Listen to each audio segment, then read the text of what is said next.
Nagsisipang hip-hop noon. Para sa inyo to.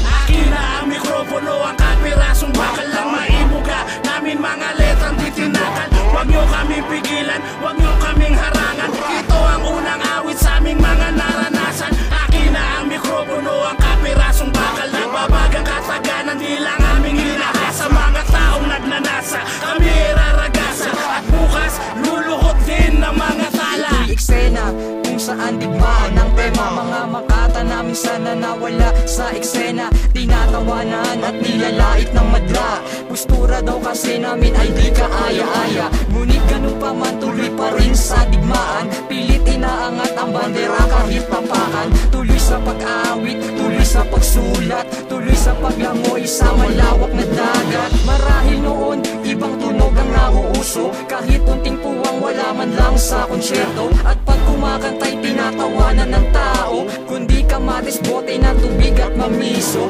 Nais kong sumulat, nais ko ring umawit. Pag hawak sa mic, kailangan mahigpit ang kapit. Aking sinisid kahit di sukat ang lalim. Na pumilit na parang bato sa buhangin. Ako'y tatawid kahit ano pa ang hiharang. Ako'y kakanta, maging paigaman o pahalang. Mapilayan man ako, tuloy pa rin sa pag-usad. Kahit anong mangyari, kamay ko'y nakaangat. Sabihin na natin na ako'y isang bagito. Ngunit ako'y kadete at hindi PO2.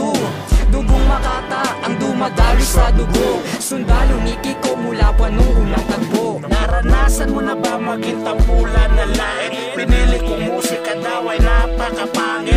Jologs kung tawagin na taong di maamin. Awitin ang kanyang gusto ay tulad ng sa akin. Patuloy sa pag-awit, speaker kumanay sa bogat. Tangin nais lamang ay laging pumapaimbulong sa hangin. Ang mga awit na Tagalog, masasabi ko na atin, mga letra ko sasabog sa tenga ng iba. Mga taong makikinig, sa mga taong tigang sa musika ay magdidilig. Sa larangan na ginusto ay laging gutom na gutom. Sa pagkakataong uhaw ay laging inom ng inom. Maraming pagkakataong sinasabing ayaw ko na ang mamahal sa musika. Nangingibaba talaga na silang nagawa. Ito talaga ang gusto ko ng maranasang matapa. Dahan-dahan tumayo kaya